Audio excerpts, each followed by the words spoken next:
ലോക്സഭാ തെരഞ്ഞെടുപ്പിൽ മത്സരിക്കുന്ന CPIM സ്ഥാനാർത്ഥികളെ സംബന്ധിച്ച ചർച്ച അടുത്ത വെള്ളിയാഴ്ച ആരംഭിക്കും. സ്ഥാനാർത്ഥി നിർണയത്തിൽ മാനദണ്ഡങ്ങൾ പ്രകാരം തീരുമാനമെടുക്കാൻ CPIM സെക്രട്ടേറിയറ്റിനെ ചുമതലപ്പെടുത്തി. എത്ര MLA മാർ മത്സരിക്കണം, വനിതാ പ്രാതിനിധ്യം എത്ര വേണം എന്നതടക്കമുള്ള കാര്യങ്ങൾ സെക്രട്ടേറിയറ്റ് തീരുമാനിക്കും.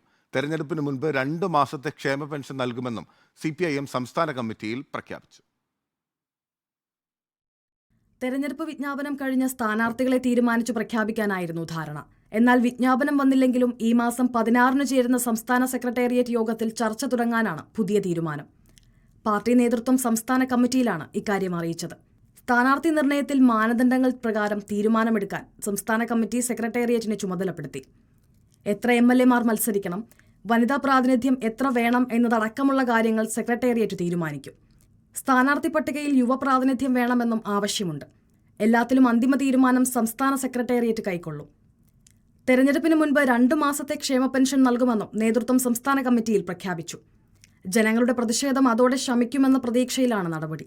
തെരഞ്ഞെടുപ്പിൽ മികച്ച സാധ്യതയെന്ന സംസ്ഥാന കമ്മിറ്റിയുടെ വിലയിരുത്തൽ. ദില്ലി സമരവും നവകേരള സദസ്സും LDF-ന് മേൽക്കൈ നൽകിയെന്നും വിലയിരുത്തലുണ്ട്. റിപ്പോർട്ടർ, തിരുവനന്തപുരം.